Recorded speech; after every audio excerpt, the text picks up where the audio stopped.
do the children play? It's not the first time I started the show with that question, because that's what my show is all about. It's about kids. What is more important on the planet Earth than a child? Okay? And you can save all the trees you want and hug all the whales for one reason: for our next generation, for our children, for the complete.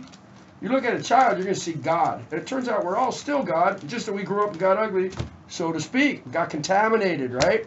Whereas these kids are pure. You just look at a child, unless you're missing the gene, you will see God. And in that case, that's why adults are supposed to do what we do to take care of the future generations. There's an old Indian proverb, I forget what it was, given to me by one of my sponsors. Oh, aloha. Did I forget to say aloha? Your solar guy Jeff Davis here. And I have a fantastic show. Why do the children play? I digress. My show is going to be about children today, as it is on many occasions. You're going to blow your mind with what we got going on here. It works for economically, it works spiritually, it works sociologically. What we're about to do today is we're about to save lives. You'll hear about it as we go on. I'll be introducing my guests. Before I get there, a couple things in the news. Thanks to my guests yesterday, both the Cato Institute, Mr. O'Toole, world-renowned economist, calling in from the mainland, and our own university, former University of Hawaii, Mr. ever-lovely Tom Laudat, Dr. Laudat, an economist. And it was very interesting for me being on a business channel, usually dealing with such issues as social issues, energy issues, politics, to go into economics and to listen to these two rocket scientists give us an education, since that's what we do there. Thanks to you guys. By the way, tomorrow, science camp. All right, these guys have a science camp going on in the Big Island. We'll be talking to these folks, but it's going to be a much broader aspect. The show's going to go on about the dumbing down of America. 1 out of 5 science teachers has a degree in science. You want to get a good high-paying job in science? You better be Taiwanese, abs from Holland, Taiwan, Singapore, you name it, because America's dumbed down. We'll go into that tomorrow. A few interesting things in the news. You know, I cover a lot of gear. Monsanto and the GMO issue, oh my God. Just came back from Kauai, and that's where they have the plant that makes the atrazine. Banned in every state in the union except Hawaii, guys. Okay, atrazine, they add it to Roundup. Did you know what a GMO plant is? It's a plant designed to allow you to spray Roundup all over it, and it won't kill it. So you can kill weeds easier. It does not feed more people, I'm sorry. It is GMO companies who sell you the seeds, they're owned by the people who make Roundup and whatnot. So that's what it's all about. And then, of course, marine biologist Terry Lilly will be my guest in a series going on. Kauai's reefs have a disease unknown to man right now. It's the HIV of coral disease. It's growing so rapidly, they got every organization on the planet studying it as we speak. NOAA comes in Monday. Scripps has already been there. UH has been there. The thing's killing coral at a prodigious rate unknown, ever seen before man. And a lot of people think it has to do with runoff and the kind of stuff that's running off. And atrazine has been banned in so many countries, full-on countries. Australia did it because it's bad for reefs. Okay, not that I'm trying to put it together in that sense. Bottom line is, for some reason, they're making it on Kauai and spraying it in our state. The ALOHA state is the last place where they can use this CRAP. Okay, because this is a children-oriented show. It goes on and on. And then here's a guy that everybody just loves, Mr. Kawamoto, Japanese real estate mogul. Well, he loves Hawaii too, doesn't he? After they took away his visa a long time ago and then gave it back to him, he's like, okay, big mistake. Kahala. Okay, and by the way, when he had to pay his $5 million in bail to get out for his alleged tax evasion, he walked in there not with pennies but with a yen and paid it in cash. Psh, you insolent bureaucrats. This is in my back pocket, $5 million, take it. Interesting stuff. Not so interesting. These guys, anybody out there ever go by the park yet and see what they did with the planters and to get rid of these occupiers in the whatchamacallit park? Well, I looked at it today. They put this big fence up and plastic fence up, and then they put these huge planters in the sidewalk near the street so that legally you can't park a tent there legally, because they were getting away with it because there was a legal way. So what they've done, they put planters instead of people protesting the fact that their government does not represent them and that corporate America rules. Very, very interesting. And somebody wrote a letter to the editor saying something to the effect of the deoccupiers should take their name to heart, completely I guess these people have money, they don't worry about their children and their lives and their grandchildren's lives, and the fact that, let's forget all this and talk about something nicer, shall we? I was just testing you guys. That's my guest today. Aloha, everybody. Welcome to the show. Hawaii's tomorrow. And this is a beautiful thing, what we're about to do, because I wasn't kidding about these kids. That's what it's all about. And these three lovely ladies in front of me representing different organizations, it's all about the kids. And it's got started off, if I'm not mistaken, with you, Chiomi. So let me introduce all three of you first of all. Chiomi Cha. You just gotta love that name, man. Chiomi Cha. Chiomi, just want to keep saying it. You can sell potato chips to the Chiomi Cha. Chiomi Cha. It's better than Martha Stewart. I love it. Program coordinator for Project Visitation. We're going to be talking about Project Visitation. Thanks, Chiomi, for coming in. Aloha. And sitting next to you, Kawi, as I found you first, Kawi Keola, resource caregiver for 13 years. Okay, that's the new name for foster resource caregiver for 13 years. 3 boys, 28, 22, 20. Girls, 9 and 2, boy 4, boy 2, boy 3. How many do we have here? I'm a mom of 8 today. Today. You mean in the house right now is 8? Well, my older daughter is married and has 3 children, and she lives on her own. And my number 3 daughter lives with her. So I have my 3 adopted children, my 2 foster girls, and my older daughter. How many pet fish do you own? Probably about 12. 12 in a fish? 100-gallon tank. What kind do you have? Forget the kids. How about dogs? 5 dogs. Only. Okay, beautiful thing. Chiomi, Kawi, aloha, welcome to the show. And the last one, holding out, Stephanie Helbush. Now that's a name we're not going to use to sell potato chips. Stephanie Helbush, and you're from Partners in Development, Ho'omanu program. Yes. All right. We'll start with Chiomi and quit making these lousy jokes. Don't make me go into my fundraising campaign. Okay. Okay?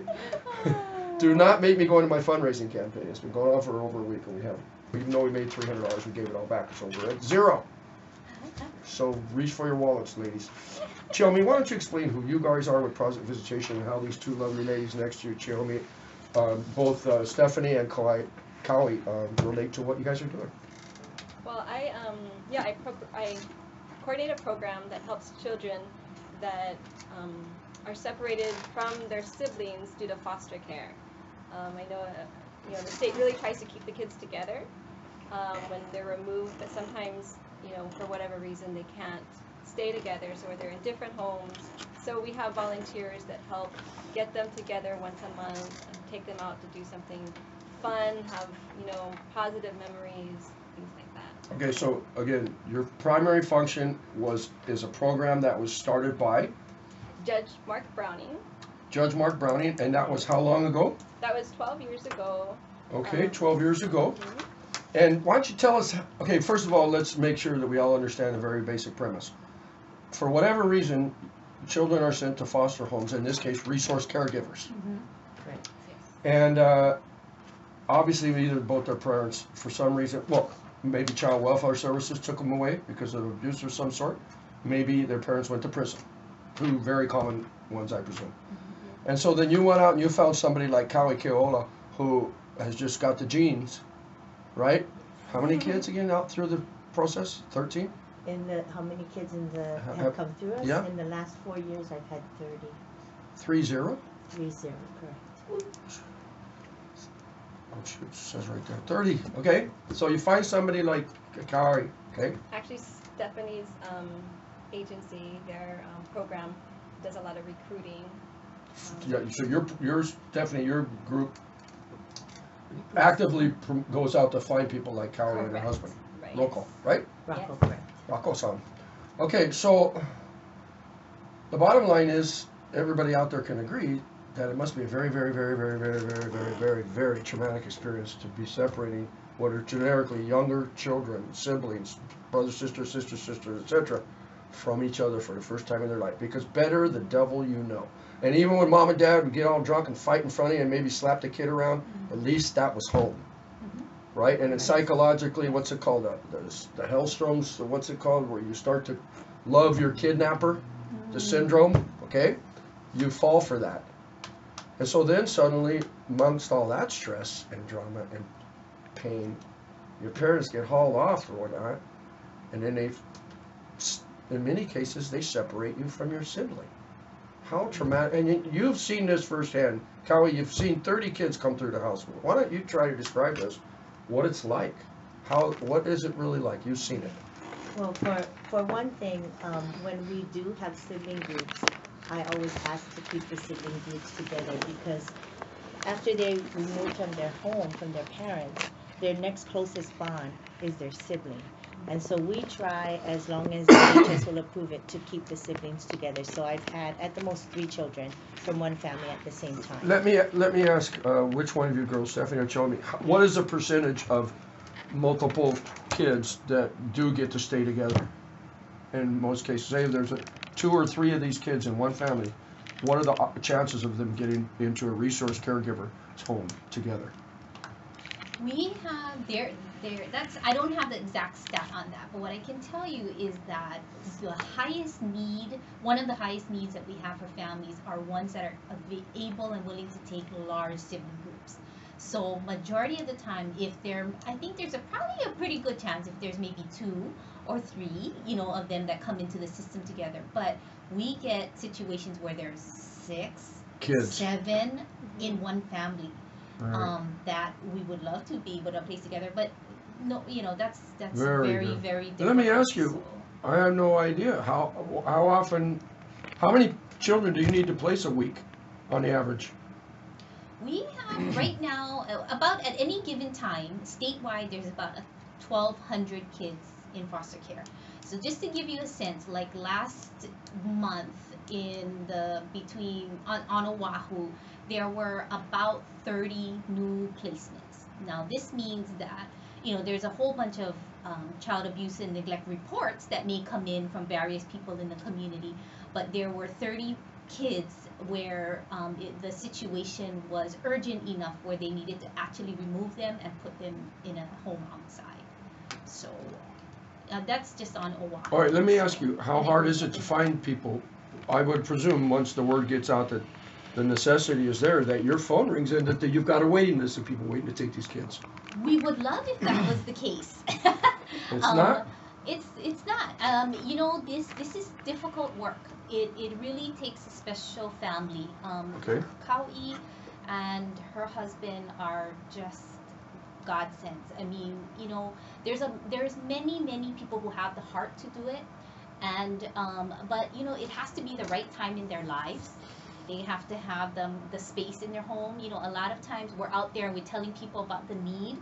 But this is Hawaii. A lot of people have multi-family living situations. They might not have the space, or somewhere through the process something happens, somebody loses a job and family needs to move in, things like that. All right, so let's start right off, Stephanie, by saying there's a need, and if anybody's out there who thinks that they might qualify for that type of mentality, yes, to go ahead and get a hold of the Partners for Development Foundation. Absolutely.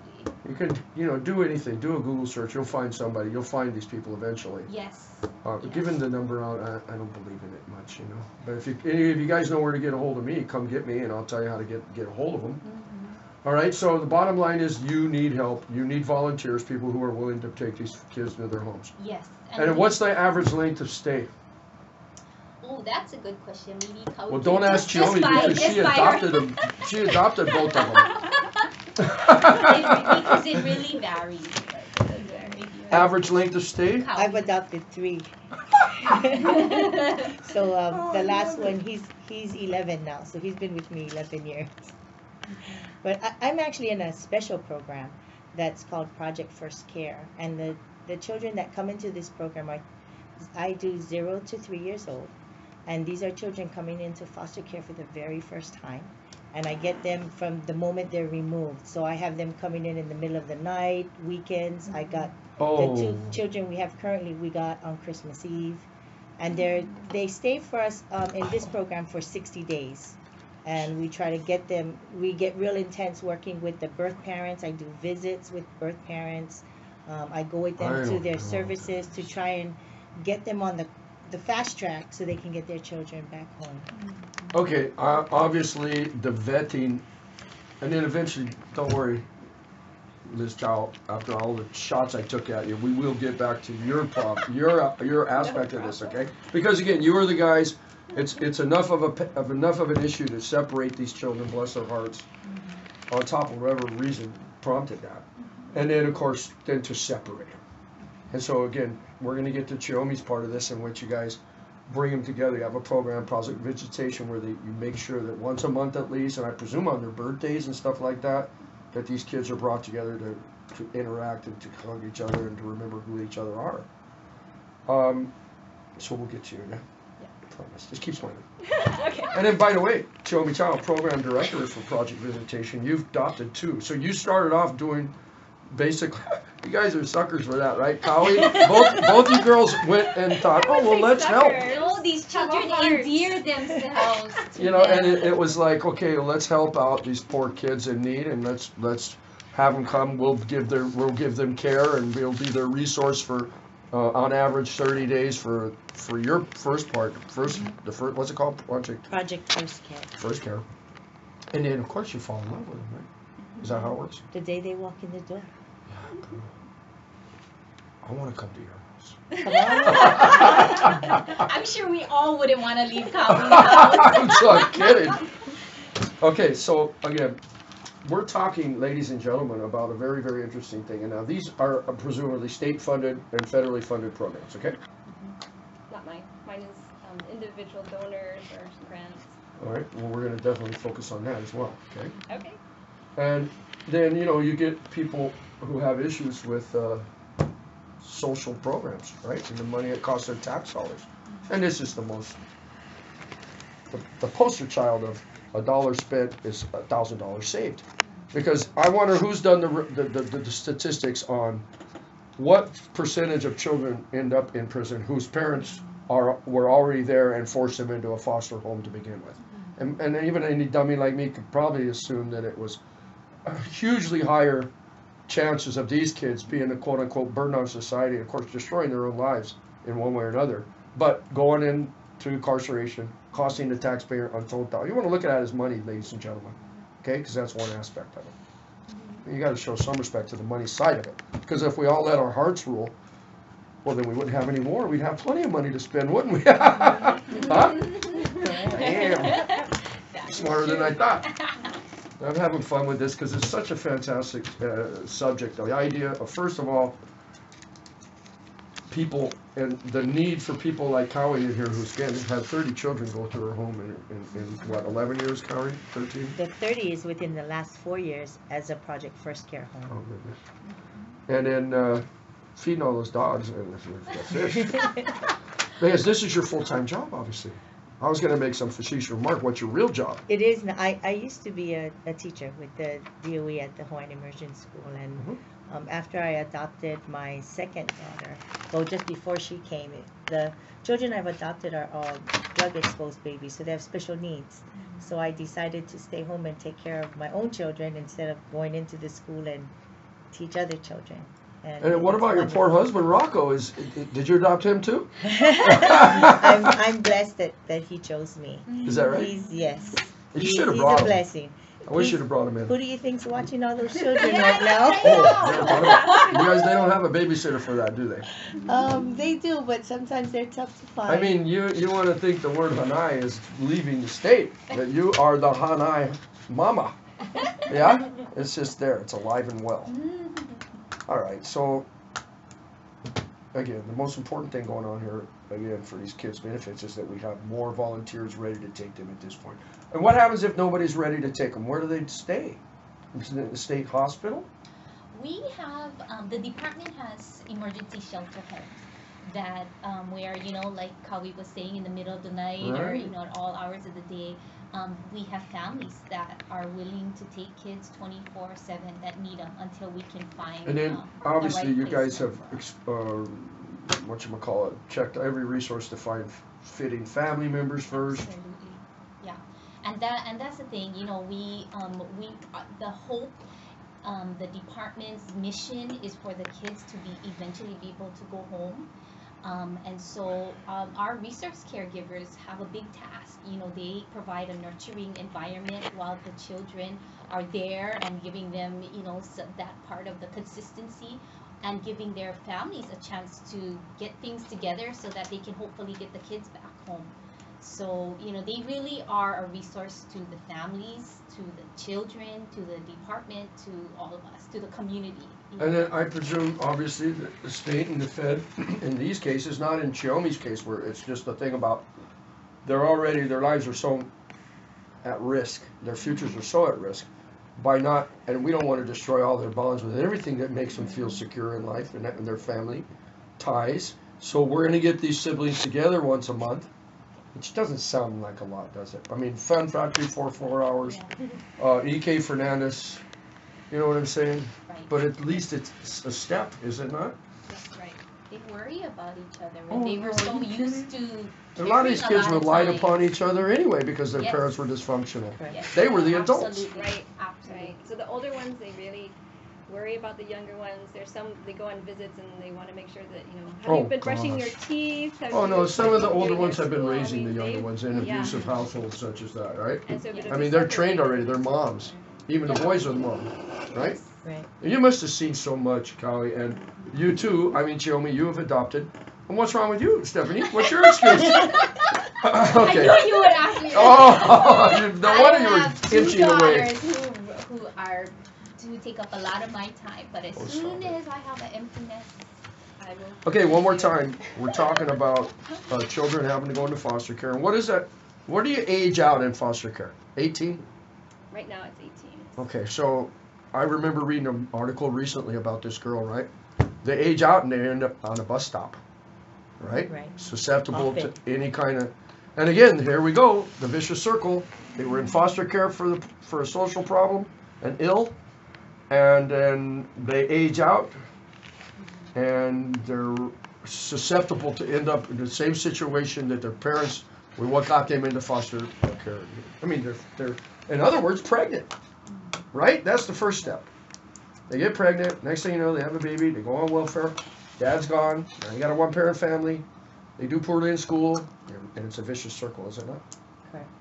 And then, do you girls get together like over lunch and try to figure out how to solve this problem? We talk Actually, we do once a month. Is that right? Because you know who came in recently, gang? The talk about autism. Oh. Okay. And if I'm not mistaken, they're having their fundraiser this Saturday down at the shopping mall where Safeway is at the bottom of Ka'aumoko. Okay, it's a cool thing. There's going to be a lot of kids there, to say the least, right? And they got a working group where they get together and talk about curing autism. Is not about curing autism per se. It's about a support group for all the parents whose children have it. Brutal stuff. Brutal stuff. So do you guys have the same kind of a thing like that? We have support groups, and what we actually work on, Chiyomi and I meet once a month with a group of other people, and we're on the advisory council for the foster parents. And one big thing that we've been working on the last several months is our Senate bill that's working to extend the age for foster care that's from right. 18 to And 21. wasn't that what that article was alluding to? The girl who was, aged out, that 18 doesn't really make it. Right. And by the way, I sit in this chair as a grand experiment. Just some guy who didn't really ask for it, who didn't know what he was getting into, suddenly getting bombarded by education, okay? And reality, a reality check. Politics, for instance. But this is worse than politics. This is children's lives and their hearts and their souls, right? So how much frustration do you girls live with on a day-to-day basis as part of your job description? I mean, I presume a frustration against the slowly grinding wheels of bureaucracy and whatnot, or ignorance, I suppose. How's that feel? I think for me, a large part of my job, and the reason why it's really okay for me to come to work every day and be very enthusiastic about what I do is because 90% of what our responsibility is to create an awareness in the community, about this issue in general, because everybody needs to understand that it affects them in one way, shape, or form, That's right. regardless of if at any point in their life they decide to become a resource caregiver. this issue affects them. The issues, the two bills that are before the legislature now has lots to do with the futures of these kids and about investing in them now. I think about myself at age 18 and thinking there was no way I could be independent, at that age and be expected to one day be a contributing member of society. These kids already have challenges. They've been through a really traumatic experience, and then at 18, to be expected to kind of take care of themselves. The department does as much as they can to provide transition services, independent living thing, but if we could get that bill in particular, those are the kinds of things. All right, so shame on you for not listening to my show, because if you had been, you would have called me instead of me having to track you down. You understand? Okay. So, for instance, talk about curing autism. I encourage all those out there. They figured that only 25% of the parents whose children have autism are aware of the program. Okay, so I'm spreading it out there, dudes. If your child's got autism, these people literally, when they go to the mall, will see behavior, and of course they can spot it like it's a bloodhound, and they'll go up to the parents and say, well, did you know we're here, a support group for you. I talk about the kids raising the parents, right? Because the kids are autistic in some cases. They just live in this world, right? And the parents have to become super parents, right? To love a child doesn't want to be touched, for instance, right? Told you, the grand experiment, right? Start crying on my own show. Right? Okay, I gotta go to traffic, and when we come back, we'll be talking with Stephanie, we'll be talking with Chiomi, talking with Cowie. Cowie's had 30 children go through her home foster, or rather, she's a resource caregiver. That's a new word. You kind of explain a little bit more. That foster parenting, or foster blah blah, it's reminiscent of the 30s and the 40s. A resource caregiver would more aptly describe what these kids need anyway, and what you're giving them. And you're an expert on the subject. You've adopted 2 of them, correct? 3. 3, only. And you had 30 go through. Right now, how many people living in your home? 8 children?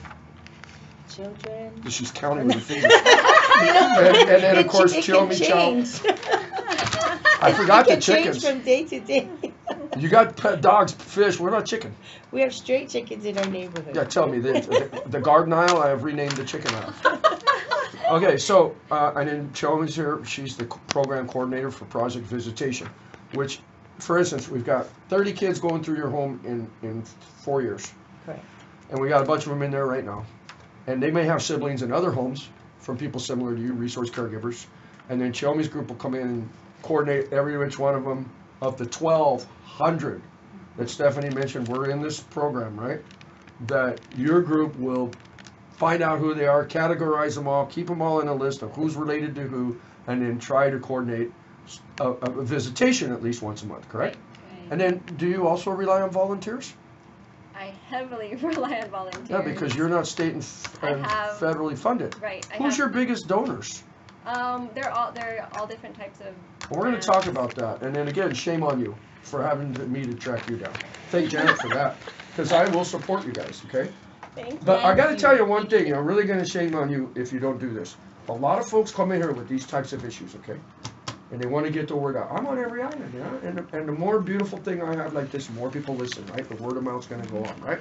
I've been doing it 2 years. I don't make a dime, but it's gonna give big fruit at some point, right? So, but I tell you guys to do this, and then I never hear from you again. So don't let that be you, because I'm bloody busy, you know what I'm saying? It's hard for me to track you down to do what's good for you, right? You got to do, you're adults. It's not like the kids. You got to make sure they brush their teeth, but you guys are supposed to have been trained to do that already. You're welcome on my show. Short time call-ins, hosting my show. It goes on and on. And this is a huge, huge, huge, huge issue. You don't know it. I work with all the Hina Malkas, the IHSs, the Red Crosses, the food banks, the Meals on Wheels, the Project Honors, the whatchamacallit, KKL Kainas, the kids. It goes on and on, right? And every one of those has an invitation to use me, but they don't. Okay, shame on them. We will take you up on it.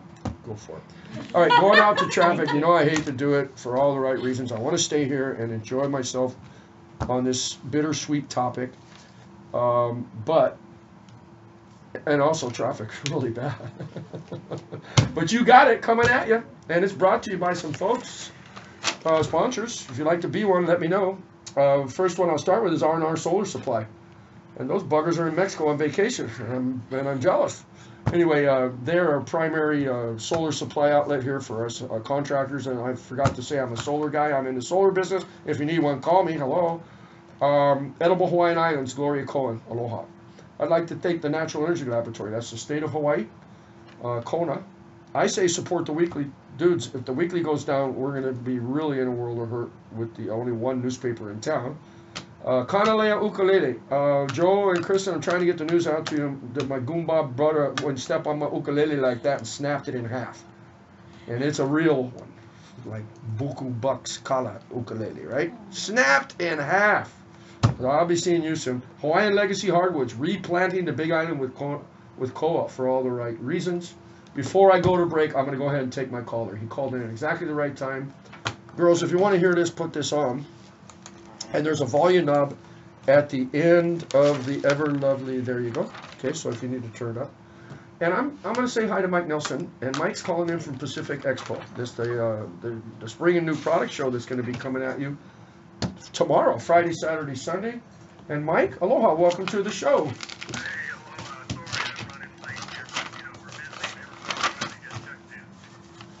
You know, I hate when this happens, but I've lost my cheat sheet when it comes to you, and I'm desperately... Well, let me see what I can do without it, since I've been on to your darn show for like 18 years. And this is the three... You currently do 3 shows a year, and I'm in all of them with my solar company, okay? And you're going out tomorrow from 5 to 9, Saturday from 9 to 10, and Sunday from 9 to 5, or 10 to 9, 10 to 5. And for those, you know, how many people average run through the Blaisdell exhibit hall for that? And obviously, besides solar companies, in which case I went through there today and I saw at least 4 names I've never heard of before. And I